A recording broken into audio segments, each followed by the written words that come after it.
Good morning, dear student. Today we will discuss about source of foreign exchange. Means source foreign exchange means foreign currency से लिया गया है. Foreign exchange means क्या है? Foreign currency. अब यहाँ topic ये है कि सोर्स क्या है. सोर्स मतलब स्रोत. ये आते कहाँ से.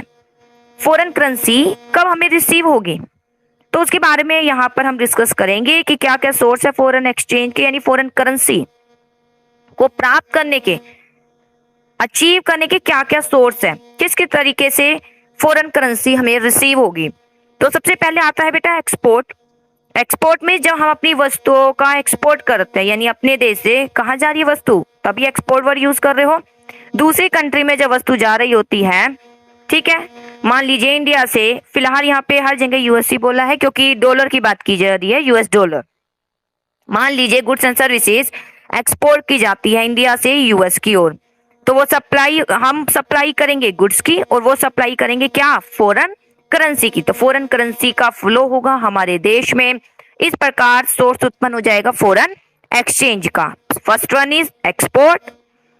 सेकंड आता है investment from rest of the world.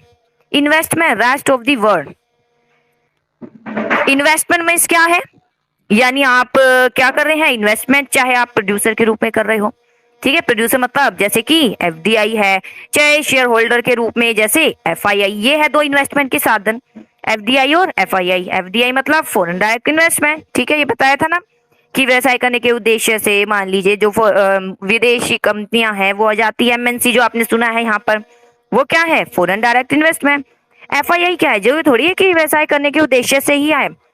कई बार क्या करते हैं, शेयर्स में डीलिंग कर लेते हैं, शेयर्स में मनी दे देते हैं, तो वो क्या कहलाए जाते हैं, शेयर होल्डर. इन्वेस्टर तब भी तो इन्वेस्टर ही है, तो उसे क्या बोलेंगे, एफआईआई, फॉरेन इंस्टीट्यूशनल इन्वेस्टर, जो फिलहाल क्या करते हैं, शेयर्स है, बॉन्ड्स है, इसमें क्या लगाते हैं, पैसे लगाते हैं और डिविडेंड इस तरीके से अपनी रिसीव करते हैं, ठीक है, क्योंकि मनी दिए बदले में तो कुछ मिलेगा. इस प्रकार एक अपनी प्रॉफिट रिसीव करते हैं, तो ये कहलाया जाता है इन्वेस्टमेंट. तो कब बेटा, तो हमारा टॉपिक है सोर्स, यानी हमारी इंडिया है, इसका क्या क्या सोर्स है जिससे फॉरेन एक्सचेंज यानी फॉरेन करेंसी आएगी, क्या क्या सोर्स है, ठीक है. ये मान लीजिए ये यूएसए है, ठीक है. अब कैसे इसकी करेंसी हमारे देशों में आएगी, तो सबसे पहले हम करेंगे एक्सपोर्ट. जब वस्तु जाएगी, ठीक है, ये इंडिया है, यहां मैं फिर बना देती हूँ, ये इंडिया है, ठीक है, ये यूएसए है. जब एक्सपोर्ट करेंगे, यानी वस्तु यहां से इंडिया से यहां जा रही है, तो ये क्या देगा जी, मनी देगा, अपनी फॉरेन करेंसी का फ्लो हो जाएगा. तो ये सबसे पहला सोर्स बना. सेकेंड, इन्वेस्टमेंट, यानी ये जो रेस्ट ऑफ द वर्ल्ड है, यहाँ जो इन्वेस्टर है, यानी ये जो व्यक्ति है, कहाँ इन्वेस्ट कर रहे हैं जी, हमारे इंडिया में इन्वेस्ट कर रहे हैं. अब चाहे व्यवसाय के लिए आ रहे हैं, एफडीआई के लिए, चाहे वो शेयर्स में मनी दे रहे हैं, ठीक है, कोई भी सोर्स हो सकता है. तो ये क्या कहलाया जाता है, कोई भी माध्यम हो सकता है आने का, मीन्स इन्वेस्टमेंट करने का. तो ये क्या कहलाया जाता है, investment from rest of the world. तो देखिए क्या, ये तो बेटा आएंगे अपनी करेंसी लेकर आएंगे आगे ना, फॉरेन करेंसी. तो यहाँ पर investment from rest of the world से करेंसी आ जाएगी. चलिए और देखते हैं कैसे सोर्स बनेगा फॉरेन करेंसी का. Direct purchase by the rest of the world, सारा यही काम करेगा. ये जो विदेश है, फिलहाल यूएसए की बात की जा रही है, अभी मैं इसी को एक कंट्री फिलहाल मेजर कर रही हूँ, इसी के आधार पर सारे एग्जाम्पल बोल रही हूँ. तो direct purchase by rest of the world कब होगा, मान लीजिए यूएसए का रेसिडेंट है, ठीक है, वो क्या कर रहा है, डायरेक्ट परचेज कर रहा है. मान लीजिए घूमने फिरने के लिए आ रहा है यहाँ पर, ठीक है, क्या कर रहा है, यहाँ पर हमारी इंडिया में आते हैं ना फॉरेनर, घूमने के लिए आ रहे हैं, करेंसी तो उनके पास उन्हीं की होती है. फिर क्या कराते हैं, यहाँ एक्सचेंज कराते हैं, तो उनकी करेंसी क्या हो जाती है, यहाँ एक्सचेंज हो जाती है, हमारे पास उनकी करेंसी आ जाती है. आ गया ना स्रोत, इसे क्या हो गया, करेंसी आ गई हमारे देश में. तो direct purchase by rest of the world. इसके बाद या फिर क्या लिया जा रहा है, लोन, घूमने के लिए नहीं आ रहे तो लोन देंगे. मान लीजिए लोन की रिक्वायरमेंट है, जब लोन एक देश दूसरे देश को दे रहा है, तो किसका फ्लो होता है, फॉरेन एक्सचेंज का. ऐसे ही grants and donation from rest of the world, ठीक है. अब यहाँ तो बेटा एक लोन है जो फिलहाल इंटरेस्ट के उद्देश्य से दिया जाता है. एक सहायता के लिए क्या दे दी जाती है, डोनेशन. जब डोनेशन दिया जा रहा है, हाथ की ये तो यूनिलेटरल पेमेंट ही है, एक तरफा ही है, इससे क्या हो गया, करेंसी का फ्लो हो गया, कहाँ पर, हमारे देश में. ऐसी ही इनकम रिसिप्ट, इनकम रिसीट मतलब मान लीजिए हमारे देश का इन्वेस्टर है, उसने इन्वेस्ट किया है यहाँ पर, ये काम कर रहा है, मान लीजिए शेयर्स में दिए हैं तो डिविडेंड तो उसे मिलेगा, जैसे हम डिविडेंड दे रहे थे ऐसे हमारे देश का व्यक्ति यूएसए से डिविडेंड देगा। ठीक है, तो डिविडेंड आ गया तो क्या आ गई, रिसिप्ट आ गई हमारे देश में। ठीक है, क्योंकि बेटा डिविडेंड तो उसको फॉरेन करेंसी में मिलेगा, लेकिन हमारे देश में तो हमारी इंडियन करेंसी चलेगी, फिर यहाँ पे वो एक्सचेंज होगी ही, जो भी डिविडेंड उसको यूएसए से मिल रहा है यहाँ पर वो एक्सचेंज होगा हमारे इंडिया में। इस प्रकार क्या है, सोर्स बन जाएगा। इसके बाद आता है remittance bye non resident. Remittance मतलब कि नॉन रेजिडेंट मीन्स, ऊपर आ, ऊपर आ, ऊपर बैठ। रिमिटेंस बाय नॉन रेजिडेंट यानी रिमिटेंस नॉन रेजिडेंट कौन कहलाया जाता है, यानी हमारे देश का वासी है, फिलहाल था, फिलहाल अब कहाँ रह रहा है, दूसरे देश में जाके रह रहा है, तो हमारा क्या कहलाया जाता है, नॉन रेजिडेंट। लेकिन ठीक है, दूसरे देश में रह रहा है, उसका इकोनॉमिक इंटरेस्ट भी वहां पर है, कमा भी वहां रहा है, वो वहीं रहेगा, तो वहां का वो रेजिडेंट हमारा नॉन रेजिडेंट, लेकिन उसकी फैमिली तो यहाँ है, फैमिली तो यहाँ है। ठीक है, मान लीजिए कोई भी फैमिली है, उसका सन चला गया यहाँ यूएसए में, ठीक है, हमारे देश के लिए वो नॉन रेजिडेंट, अब फिलहाल वो यहीं रहेगा, यही कमाएगा, यही इन्वेस्टमेंट करेगा, यही कंजप्शन करेगा यूएसए में, लेकिन उसे उसके ऊपर बर्डन तो है अपनी फैमिली का, तो फैमिली के लिए क्या भेजेगा, वो मनी भेजेगा, फैमिली के लिए क्या भेजेगा, मनी भेजेगा। इससे क्या रिसीव होगी, फॉरेन करेंसी, मनी अपनी फैमिली के लिए भेजेगा भारत में। ठीक है, फॉरेन करेंसी आएगी, लेकिन उसकी फैमिली क्या करेगी, यूएसए डॉलर थोड़ी लेंगे, उसे उन्हें क्या चाहिए, इंडियन करेंसी चाहिए, यहाँ पे इंडिया में वो एक्सचेंज करके फैमिली को मिल जाएगी, तो फ्लो हो गया ना क्या, फॉरेन करेंसी का हमारी कंट्री में। तो ये सारे सोर्स हैं जो किसके कहे जाते हैं, कि किस तरीके से फॉरेन करेंसी यानी फॉरेन एक्सचेंज हमारे देश में आता है। तो ये सारे थे बेटा टॉपिक, जिसमें सबसे पहले एक्सपोर्ट था, फिर दूसरा देश क्या कर रहा है, इन्वेस्टमेंट यानी एफडीआई और FII, investment by chance investment नहीं कर रहे तो घूमने के लिए आ रहे हैं एज अ टूरिस्ट, तो आ रही है करेंसी, या लोन, आप खुद देखिए ना क्या क्या साधन हो सकते हैं, लोन है, लोन नहीं दिया, हो सकता है सहायता के लिए एक तरफा डोनेशन दिया है, या हमने शेयर में पैसा दिया है, डिविडेंड आ रहा है, या कोई वहां व्यक्ति वहां रह रहा है लेकिन उसकी फैमिली तुम्हारी इंडिया में रह रही है, ठीक है, वो नॉन रेजिडेंट हो गया है, लेकिन पैसा तो भेजेगा अपनी फैमिली के लिए, तो वो सब क्या कहलाया जाएगा, सोर्स ऑफ फॉरेन एक्सचेंज। तो आई होप ये टॉपिक क्लियर हो गया होगा। चलिए अब आगे डिस्कस करते हैं बेटा। हॉट्स क्वेश्चन वैसे कल करा दिया था, एक बार फिर करा देती हूँ। स्टेट यानी दो फैक्टर बताने हैं, explain extension of demand for foreign currency in response to fall in its price. जब प्राइस गिरते हैं, दो फैक्टर बताने हैं, प्राइस गिरते ही फॉरेन करेंसी की डिमांड एक्सटेंशन यानी इंक्रीज क्यों हो जाती है, बढ़ के हो जाती है क्वांटिटी डिमांड, पहले $2 मांग रहे कर रहे थे, अब 4 करेंगे, ऐसा क्यों करते हैं, तो सिंपल सा रीजन है, जब फॉरेन करेंसी चीप हो गई, चीप मतलब सस्ती, अब हमें अपने रुपए कम देने पड़ेंगे, उनकी करेंसी ज्यादा मिल जाएगी, ठीक है, तो इससे हम उनकी वस्तु को ज्यादा परचेज कर पाएंगे, तो इंपोर्ट इंक्रीज हो जाएगा, हम दूसरे देशों में इन्वेस्टमेंट भी कर पाएंगे, ठीक है, तो एफडीआई एफआईआई दोनों इंक्रीज हो जाएगी, इसलिए इंक्रीज करने के लिए क्या हो जाएगी, डिमांड इंक्रीज जाएगी, जैसे ही प्राइस कम हो जाएगा, ठीक है, इन्वेस्टर भी दूसरे देश में इन्वेस्ट करना पसंद करेंगे। इसके बाद आता है दो फैक्टर, बताइए जब price in term of domestic currency falls, explain contraction of supply of foreign currency. हाँ जी, सप्लाई कम हो जाती है when its price in term of domestic currency falls. देखिए when foreign currency become cheap, जब फॉरेन करेंसी चीप हो गई है, सस्ती हो गई है, खुद देखिए, परचेजिंग पावर डोमेस्टिक मार्केट में टेंड टू फॉल, तो इसमें हम क्या कहेंगे, जब फॉरेन करेंसी चीप हो रही है, सस्ती हो रही है, क्या हो रही है, सस्ती हो रही है, ठीक है, तो इट मीन्स लोग परचेज कम कर रहे हैं उसको, तभी तो वो सस्ती होती जा रही है। सस्ती कब को होती है, जब एक्सेस सप्लाई है, और एक्सेस सप्लाई क्यों है, क्योंकि डिमांड कम है, ठीक है, this lead to fall in demand for, इसका अभिप्राय कि लोग अगर इसकी एक्सेस हम ये मान के चलते हैं, जब ये बहुत ज्यादा चीप है, जब ये बहुत ज्यादा क्या है, चीप है, अगर फॉरेन करेंसी बहुत ज्यादा चीप हो जाए तो कोई दो फैक्टर बताइए क्या प्रभाव पड़ेगा, क्वेश्चन ये है, जब फॉरेन करेंसी बहुत ज्यादा चीप हो जाएगी तो अब दूसरे देश की वजह से सोचिए, रेस्ट ऑफ दी वर्ल्ड से, जी वो क्या नहीं करेगा, हमारी देश की वस्तु नहीं खरीदेगा, क्योंकि उसे अपनी करेंसी देना फायदेमंद नहीं है, बल्कि महंगा पड़ेगा, तो एक्सपोर्ट क्या हो जाएंगे, कम हो जाएंगे। और फॉरेन करेंसी जब वो चीप हो जाती है तो क्या होता है, लेस रुपीज देने पड़ते हैं यूएस डॉलर को क्या करने के लिए, लेस रुपीज ही देने पड़ते हैं यूएस डॉलर के बदले। तो फॉरनर, सारे ये दोनों पॉइंट फॉरनर के बेस से बताने हैं। क्वेश्चन ये है कि जब फॉरेन करेंसी मान लीजिए बहुत चीप हो गई, यानी $1 के बदले अब फॉरनर जो है व्यक्ति है विदेश, ठीक है, बाहर विदेशी वाला व्यक्ति, उसे ₹50 मिलेंगे तो वो एक्सपोर्ट नहीं करेगा, महंगा पड़ेगा उसे एक्सपोर्ट करना, ठीक है, क्योंकि $1 के बदले ₹50 मिल रहे हैं, फायदा क्या है, 70 मिलते तो फायदा होता। और ऐसे ही अब ये तो बेटा मान लीजिए वस्तु के संदर्भ में हो गया, अब इन्वेस्टमेंट के संदर्भ में एफडीआई और एफआईआई दोनों ही क्या हो जाएंगे, कम हो जाएंगे। जैसे ऊपर पॉइंट लिखा था वैसे ही यहाँ पर है, यहाँ पर आपने किसका लिखा, इंपोर्ट, और किसका, एफडीआई और एफआईआई, दोनों यही लिखे थे, यहाँ भी यही लिखना है। बस इतना बताना, जब फॉरेन करेंसी चीप हो जाएगी तो विदेशी व्यक्ति क्या करेगा, तो एक्सपोर्ट कम करेगा, और दूसरा एफडीआई और एफआईआई भी क्या हो जाएगा, कम हो जाएगा। आई होप ये दोनों समझ आए होंगे, दोनों सेम ही है, बस यहाँ ऊपर इंपोर्ट का बताना है, ठीक है, और यहाँ पे विदेशी व्यक्ति के संदर्भ में आपको सारा आंसर देना है कि रेस्ट ऑफ द वर्ल्ड है, दूसरी कंट्री क्या करेगी। देखिए आगे, इसके बाद आता है अब फॉरेन एक्सचेंज मार्केट क्या है। देखिए फॉरेन एक्सचेंज मार्केट का अभिप्राय वह मार्केट है, बेटा मार्केट मतलब ही है जो मार्केट है, खरीद बेच चल रही है, ठीक है, तो इसे मार्केट का नाम दिया गया है। तो फॉरेन एक्सचेंज मार्केट क्या है, देखिए आंटी थोड़ा सा गेट बंद कर दो, ये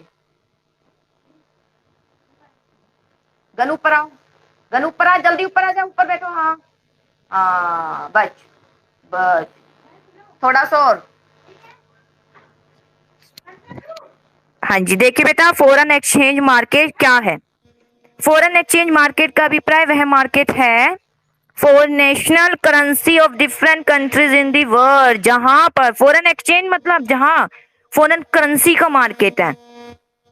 तो नेम से इंडिकेट है कि क्या इसका मीनिंग लिखेंगे, फॉरेन एक्सचेंज मार्केट का अभिप्राय वह market for national currency of different countries in the world, जहां पर विभिन्न विभिन्न प्रकार की कंट्रीज जो है उनकी करेंसी का क्या किया जाता है, एक्सचेंज किया जाता है जिस मार्केट में, उसे बोलते हैं foreign exchange market.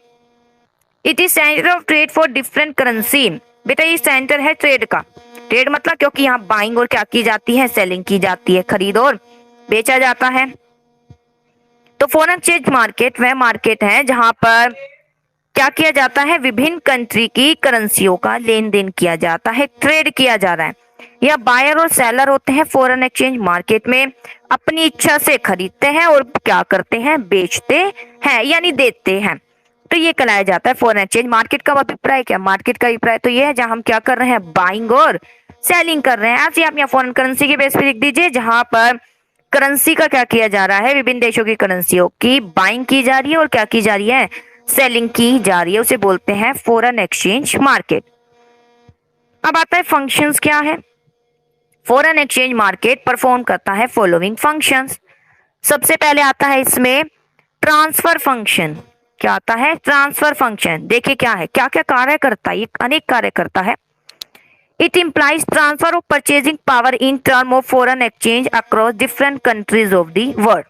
Transfer function क्या है, देखिए इसका अभिप्राय ट्रांसफर करना है purchasing power in term of foreign exchange across different country of the world. इसका अभिप्राय जब प्राइस बेटा घटते हैं या बढ़ते हैं, परचेजिंग पावर क्या हो जाती है, इंक्रीज हो जाती है, क्या हो जाती है, इंक्रीज। मान लीजिए अब $1 के बदले ₹70 मिलेंगे, अगर कोई डॉलर देगा तो ₹70 मिलेंगे, तो क्या हो जाएगी इससे परचेजिंग पावर, मान लीजिए यूएसए है, उस देश की परचेजिंग पावर क्या हो जाएगी, इंक्रीज हो जाएगी, ज्यादा वो क्या करेगा, परचेज कर पाएगा हमारी करेंसी को। तो ये सब क्या है, फंक्शंस है, क्योंकि यहाँ पर प्राइस बढ़ते हैं और क्या है, घटते रहते हैं अकॉर्डिंग टू डिमांड और सप्लाई। तो डिफरेंट कंट्रीज हैं, ठीक है, उसमें जो फॉरेन एक्सचेंज यानी जो प्राइस घटते हैं बढ़ते हैं, तो इस प्रकार परचेजिंग पावर भी क्या हो जाती है, बढ़ती और घटती है। इसके बाद आता है क्रेडिट फंक्शन क्या है, it implies provision of credit in term of foreign exchange for the export and import. बेटा क्रेडिट फंक्शन में उधार की भी सुविधा देता है, कहने का मतलब अभी जैसे हमने पढ़ा था सोर्स क्या क्या सोर्स है जी, हम एक्सपोर्ट कर रहे हैं तो सोर्स है, जो थोड़ी एक्सपोर्ट सारा कैश में ही होता है, कई बार उधार भी देना पड़ता है, उधार भी देना पड़ता है। तो यहाँ ये प्रोविजन भी रहता है। इसका अभिप्राय प्रोविजन है credit in term of foreign exchange for the export, export करना है, इंपोर्ट करना है, डिफरेंट डिफरेंट कंट्री के बिटवीन एक्सपोर्ट इंपोर्ट चल रहा है। तो ये फॉरेन एक्सचेंज मार्केट क्या करता है, यहाँ पर क्रेडिट फंक्शन भी चलता है, उधार की सुविधाएं प्रदान करता है। अगर करेंसी फिलहाल उधार चाहिए तो ठीक है, एक्सपोर्ट इंपोर्ट है, उधार बेस पर चल रहे हैं, तो आराम से इसकी डीलिंग पूरी कराता है। आगे आता है हेजिंग फंक्शन। हेजिंग फंक्शन क्या है, ये थोड़ा सा अच्छे से पढ़िएगा। हेजिंग फंक्शन मतलब कि भविष्य में बेटा हमें पता है कि प्राइस कहीं ना कहीं बढ़ जाएंगे, प्राइस क्या हो जाएंगे, बढ़ जाएंगे, ठीक है, या हमें भविष्य में करेंसी चाहिए भी और हो सकता है हमें नहीं भी मिले, और बढ़े हुए प्राइस पर बेटा मिलती भी नहीं है। प्राइस कब बढ़ता है, आप ये देखिए, प्राइस कब बढ़ता है, प्राइस तब बढ़ता है जब डिमांड ज्यादा है, सप्लाई कम है। हो सकता है चाहे बढ़े हुए प्राइस पर हम खरीदना भी चाहे, फिर भी नहीं मिले जितनी हमें करेंसी चाहिए, किसी भी उद्देश्य से, चाहे हमें स्टडी करने जाना है, चाहे घूमने फिरने जाना है, इन्वेस्टमेंट करना है, किसी भी उद्देश्य से मान लीजिए, ठीक है। तो हेजिंग फंक्शन का अभिप्राय क्या है, ये रिस्क को दूर करता है। कौन सा रिस्क, इसके अंतर्गत पहले ही क्या कर दी जाती है, डीलिंग कर ली जाती है। मान लीजिए आज ही डीलिंग कर ली है कि मान लीजिए 15 दिन बाद जो करेंसी है, ठीक है, 15 दिन बाद खरीदना है वैसे उसे, लेकिन उसकी डीलिंग कब कर ली है, आज ही कर ली है, ठीक है।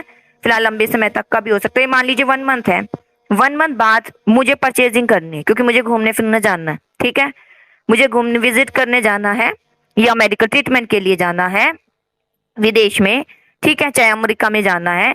तो मैं क्या करूंगी, पहले से ही ऑर्डर दे दिया, एक तरीके से ऑर्डर दे देना, ठीक है ना, ऑर्डर दे देना, एक तरीके से डील कर ली पहले से ही कि मैं आज जो प्राइस चल रहा है उसी प्राइस पर मैं पहले डील कर देती हूँ, मुझे इतनी करेंसी चाहिए, चाहे मुझे $100 चाहिए, मैं आज ही ट्रांजैक्शन कर दूंगी, आज ही डीलिंग कर लूंगी, ठीक है, ताकि जो 1 महीने बाद जब मुझे चाहिए होगा तो ये मुझे मिल जाए। लेकिन ये थोड़ा रिस्की होता है, रिस्की भी इसलिए भी हो सकता है 1 मंथ बाद जिस प्राइस पर आज आपने 70 रुपए के प्राइस पर इसकी डीलिंग भी कर ली, हो सकता है 1 मंथ बाद इसका प्राइस केवल 50 है, तब आपको लॉस भी उठाना पड़ेगा। लेकिन कहीं ना कहीं एक सेफ्टी दे देता है। कब सेफ्टी, जब रियल में ही आपको लग रहा है भविष्य में कहीं ना कहीं प्राइस भी बढ़ जाएगा और हमें करेंसी नहीं मिलेगी, तो उस स्थिति में क्या किया जाता है, जो फॉरेनर व्यक्ति है, मान लीजिए कोई भी ये व्यक्ति है, वो पहले से ही क्या कर देता है, ट्रांजैक्शन कर देता है कि मुझे परचेज करनी इतनी करेंसी है, ठीक है, कोई भी देश की करेंसी, जो जहाँ जिस देश में जाना उस देश की करेंसी मुझे परचेज करनी है, चाहे 15 दिन बाद ही क्यों नहीं करनी हो, लेकिन फिलहाल अभी ट्रांजैक्शन कर देगा, अभी ऑर्डर दे देगा, ठीक है, और आज जो रेट चल रहा है वो ही रेट मान्य होगा। अब चाहे 15 दिन बाद रेट डिक्रीज हो जाए तो डिक्रीज मनी नहीं देगा, वो मनी आज जैसे मान लीजिए 60 रुपए के हिसाब से चल रहा है, ठीक है, चाहे $, 15 दिन बाद चाहे 50 चले तो भी उसे 60 रुपए के हिसाब से ही, अगर 100 भी खरीद रहा है तो 60 रुपए के हिसाब से ही देना पड़ेगा। अब ये ठीक है, ये हेजिंग फंक्शन तब ज्यादा यूजफुल होता है जब रियल में लग रहा है कि आगे क्या होने वाला है, प्राइस बढ़ने वाला है, कमी होने वाली है, तो हेजिंग फंक्शन यहाँ किया जाता है, यानी पहले ही क्या कर ली जाती है, लॉक कर ली जाती है, यानी लॉक मतलब रोक ली जाती है, रोकना मतलब कि हाँ जी हमारे लिए रिजर्व कर दी, हमारे लिए रिजर्व कर ली, यानी कोई भी XYZ व्यक्ति है उसने रिजर्व कर लिया पहली सप्लाई ताकि उसे टाइमली वो मिल सके, ये कराया जाता है हेजिंग फंक्शन। तो 3 प्रकार के कार्य हैं। ट्रांसफर फंक्शन, हाँ जी ट्रांसफर तो करता है क्योंकि प्राइस बढ़ता है घटता है, इससे परचेजिंग पावर इंक्रीज हो जाती है। क्रेडिट भी एक्सपोर्ट इंपोर्ट है, हाँ जी उधार आराम से मिल जाएगा। हेजिंग फंक्शन में की प्रोटेक्शन देना है, अगर प्राइस में बढ़ रहा है घट रहा है आपको लग रहा है तो पहली अभी प्रेजेंट में आप क्या कर लोगे, जैसे कहते हैं ना ऑर्डर अभी दे दिया है वस्तु तो बाद में आएगी, ताकि वस्तु खत्म नहीं हो जाए, ठीक है, इस उद्देश्य हम से पहले ही ऑर्डर कर देते हैं। तो ये वही बात हो गई हेजिंग फंक्शन। इसके बाद आता है operation of foreign exchange market. देखिए 2 प्रकार के मार्केट है। फर्स्ट वन इज, देखिए गन्नी ऊपर आओ, गन्नी ऊपर बैठो, गन्नी ऊपर बैठो, मम्मा आ जाएंगी, यहाँ बैठो, ऊपर बैठो। तो सबसे पहले आता है स्पॉट मार्केट जिसे बोलते हैं करंट मार्केट। सेकंड है फॉरवर्ड मार्केट। 2 प्रकार के मार्केट है। अब देखिए स्पॉट मार्केट क्या है। स्पॉट मतलब तो समझते हो आप, ठीक है, एट अ स्पॉट, तुरंत उसी समय पर, उसे बोलते हैं ना स्पॉट मार्केट। तो स्पॉट मार्केट वह मार्केट है which handle only spot transaction और करंट ट्रांजैक्शन जो क्या करता है,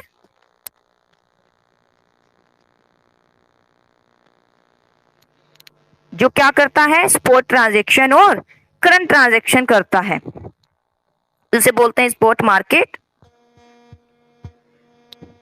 करंट ध्यान दीजिएगा, यहां करंट ट्रांजैक्शन की जाती है। प्रिंसिपल कैरेक्टरिस्टिक देखिए, इन टर्म ऑफ पीरियड, इसे बेटा करंट मार्केट भी कहते हैं, ठीक है। करंट मार्केट जैसे ऊपर लिखा ही हुआ है। स्पॉट मार्केट को क्या भी कहा जाता है, करंट मार्केट भी कहा जाता है, ठीक है। यानी करंट एक्सचेंज रेट, आप ये भी कह सकते हो करंट एक्सचेंज रेट, यानी जो करंट में एक्सचेंज रेट है उसके आधार पर एक्सचेंज, ठीक है। तो इसे कहते हैं स्पॉट मार्केट। वह मार्केट जहां पर हैंडल ओनली स्पॉट ट्रांजैक्शन यानी करंट ट्रांजैक्शन की जाती है। प्रिंसिपल कैरेक्टरिस्टिक क्या है, इन term of period of transaction spot market is of daily nature. Spot market कैसा है, डेली नेचर का होता है। It doesn't trade in future deliveries, ये फ्यूचर डिलीवरी में ट्रेड नहीं करता, यानी हाथों हाथ ही ट्रांजैक्शन करनी है, हाथों हाथ परचेजिंग, खरीदना बेचना, वो वाला कार्य यहाँ पर किया जाता है। तो ये कहलाया जाता है स्पॉट मार्केट। वह पीरियड ट्रांजैक्शन जहां पर डेली नेचर का क्या किया जाता है, transaction doesn't trade in future delivery, जो फ्यूचर डिलीवरी में ट्रेड नहीं करता। फ्यूचर के लिए एक और मार्केट है, फ्यूचर मार्केट, जैसे मैंने अभी कहा ना, मैंने आज ही ऑर्डर दे दिया जी, खरीदूंगी तो बाद में, तो फॉरवर्ड का हो गया। आगे देखिए, the rate of exchange which is determined in the spot market is known as spot rate of exchange. जो रेट होती है इसे क्या बोलेंगे, spot rate of exchange. Spot rate of exchange या करंट रेट ऑफ एक्सचेंज, अभी बताया था ना, करंट रेट ऑफ एक्सचेंज वह रेट है which prevail at the time when transaction are made, ठीक है। यह वह रेट है जब ट्रांजैक्शन हो रही है, जिस रेट पर हो रही है, जिस रेट पर लेन देन होगा उसे बोलेंगे स्पॉट मार्केट। सिंपल सा स्पॉट मार्केट, यानी अभी आप खरीद रहे हैं, बेच रहे हैं, और जिस प्राइस पर बेच रहे हैं, खरीद रहे हैं, फिलहाल अभी सारी ट्रांजैक्शन हो रही है, डेली नेचर का है, इसे बोलते हैं स्पॉट मार्केट प्राइस। अब आता है फॉरवर्ड मार्केट क्या है। Forward market for foreign exchange वह मार्केट है which handle such transaction of foreign exchange that are mean for future delivery, जहां पर फ्यूचर क्या की जाती है, delivery. Such transaction are sign today but are to materialise, यानी on or on some future date. Forward market वह market है which handles such transaction of foreign exchange that are mean for future delivery, जहां पर आज delivery नहीं, future में delivery होगी।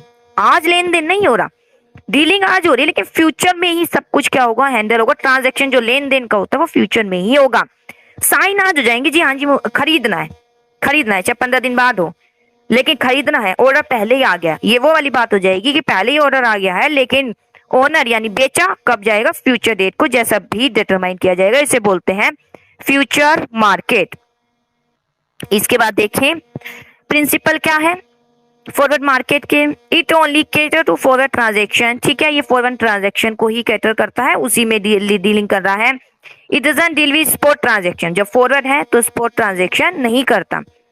It define forward exchange rate at which forward transaction are to be honoured, ये क्या डिफाइन करता है, फॉरेन एक्सचेंज रेट, यानी वह रेट जहां फॉरेन ट्रांजैक्शन क्या की जाती है, फॉरेन ट्रांजैक्शन में लेन देन किया जाता है। जो मीनिंग था वही है प्रिंसिपल यानी characteristic. Why are foreign transaction contracted, foreign transaction क्यों कॉन्ट्रैक्टेड की जाती है, दो रीजन है। To avoid the risk of any adverse change in exchange rate, avoid करने के लिए रिस्क, ठीक है, फॉरेन में ट्रांजैक्शन क्यों की जाती है, to avoid the risk of any adverse change in exchange rate, ठीक है। भविष्य में क्यों ट्रांजैक्शन कर रहे हैं, ताकि जो रिस्क है, रिस्क मतलब एक तो मिलेगा भी नहीं, ज्यादा प्राइस पर मिलेगा, इसलिए हम आज ही ये डीलिंग कर रहे हैं ताकि भविष्य में हमें मिल जाए। मिलना भी बहुत जरूरी है, चाहे बहुत इंपॉर्टेंट ही क्यों ना हो, लेकिन हमें एक सप्लाई जितनी चाहिए उतनी मिल जाए। तो रिस्क को अवॉइड करने के लिए खास मेन रूप से ही प्राइस रिलेटेड रिस्क ही होता है, और स्पेकुलेटिव गेन के लिए, ठीक है, आज हमें पता है कि कम प्राइस है, आज ही डीलिंग कर लेते हैं, ठीक है, भविष्य में खरीदेंगे, जब जैसे ही प्राइस और ज्यादा इंक्रीज होंगे इसको बेच देंगे, ठीक है, इसलिए स्पेकुलेटिव गेन। अब आता है स्पॉट मार्केट फॉरवर्ड मार्केट में डिफरेंस क्या है। स्पॉट मार्केट करंट ट्रांजैक्शन करता है, फॉरवर्ड मार्केट क्या करता है, फ्यूचर डिलीवरी। जो रेट यहाँ पर डिटरमाइंड होती है उसे स्पॉट रेट ऑफ एक्सचेंज, यहाँ पर जो डिटरमाइंड होती है उसे forward exchange rate. It doesn't allow hedging, तो यहाँ होगा ही नहीं, हैजिंग मतलब कि रिस्क कम उसे बोलते हैं हेजिंग। रिस्क कहाँ कम है, आज ही खरीद बेच हो रही है, करंट में ही है। यहाँ पर हेजिंग है क्योंकि यहाँ पर भविष्य से रिलेटेड ट्रांजेक्शन करना है। हेजिंग मीन्स यानी अवॉइड करना है रिस्क, यानी जो चेंज होने वाला, हमें पता हो सकता है बहुत ज्यादा प्राइस चेंज हो जाए, हम खरीद नहीं पाए, इसलिए आज ही कहीं ना कहीं एक तरीके से जैसे कहते हैं ना ऑर्डर दे दिया, वो कर देते हैं हम ट्रांजेक्शन। आगे देखिए ये spot exchange rate, forward exchange rate क्या है, जो अभी पढ़ा वही सारा है। इसको करंट रेट ऑफ एक्सचेंज भी कहते हैं। ये वह रेट ऑफ एक्सचेंज है जो मार्केट में जिस टाइम पर हम ट्रांजेक्शन कर रहे हैं उस टाइम पर जो रेट चल रही है उसे बोलेंगे स्पॉट।